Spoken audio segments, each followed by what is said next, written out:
La Daytona atteint 60 000 à l'heure en 6 secondes, grâce surtout à des pneus d'excellente qualité qui ont une bonne adhérence.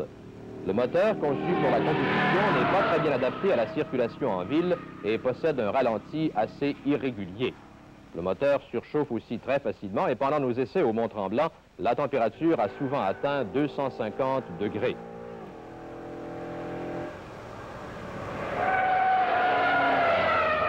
Avec un poids de 3675 livres, la tenue de route de la Daytona n'est pas renversante et l'avant cherche à sortir des virages lorsqu'on roule rapidement.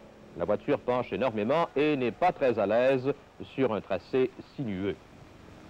On verra dans le prochain virage le tempérament sous-vireur de cette voiture et l'avant qui cherche à déraper vers l'extérieur.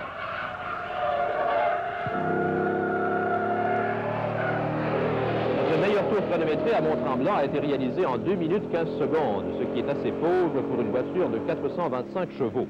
Il faut préciser toutefois que le moteur de la Daytona est surtout à l'aise à haut régime.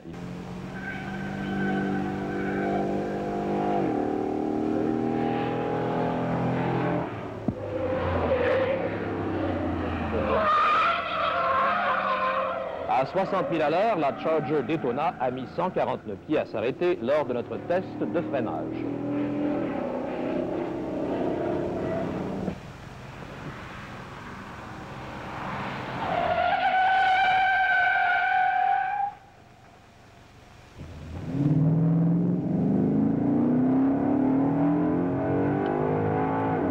Nous allons maintenant essayer de vous décrire un tour du circuit Mont-Tremblant au volant de la Charger Daytona. Nous arrivons maintenant à 90 000 à l'heure dans le virage numéro 1 et l'arrière de la voiture semble vouloir déraper.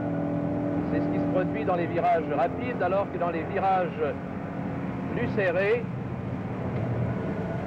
c'est l'avant qui dérape, donc la voiture est sous-vireuse.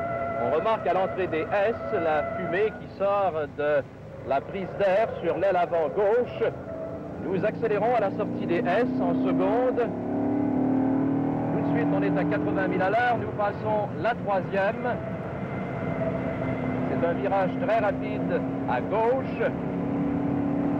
Et on remarque ici, dans le prochain virage, que l'aileron monté à l'arrière semble n'avoir aucune influence sur la tenue de route.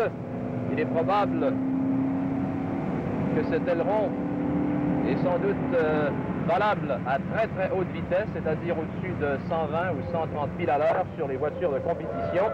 Mais cela n'affecte en rien la tenue de route de la Charger Daytona. Sur la ligne droite maintenant, à 80, on passe la troisième et nous atteindrons tout près de 120 000 à l'heure, l'une des voitures les plus rapides que nous ayons essayé sur le circuit Mont-Tremblant. Les vitesses passent très rapidement, même si c'est une transmission automatique, c'est presque aussi rapide qu'une boîte manuelle. On remarque que les pneus fument énormément dans chacun des virages serrés. Ce sont des pneus à base de polyester et fibre de verre qui ont une excellente adhérence. Les freins à disque ne sont pas à la hauteur, je pense, et commencent déjà à faiblir en arrivant ici au virage Nambro. Il est vrai que cette voiture est lourde et très rapide puisqu'elle est dotée d'un moteur de 426 pouces cubes à culasse hémisphérique.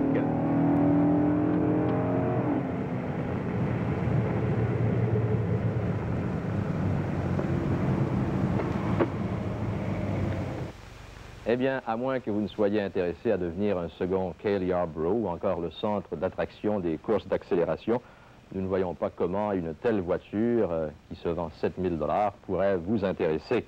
À notre avis, une Charger ordinaire avec moteur de 383 ou 440 pouces cubes serait un achat beaucoup plus sage. En résumé, la Charger Daytona, accélération 0,60, 6 secondes, vitesse maximale 145 000 à l'heure, consommation moyenne 12 000 au gallon. Distance d'arrêt à 60 000 à l'heure, comme on l'a précisé tout à l'heure, 149 pieds.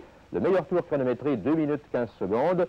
Les meilleurs éléments de la voiture, transmission, qui est excellente, les passages de vitesse sont très rapides, l'accélération qui est foudroyante, la vitesse de pointe très élevée, contre la finition qui n'est pas très soignée, l'encombrement surtout de la voiture pour la circulation en ville, et le moteur aussi très capricieux qui est difficile à ajuster, même si c'est un excellent moteur. Voilà donc en résumé la Dodge Charger Daytona 1970.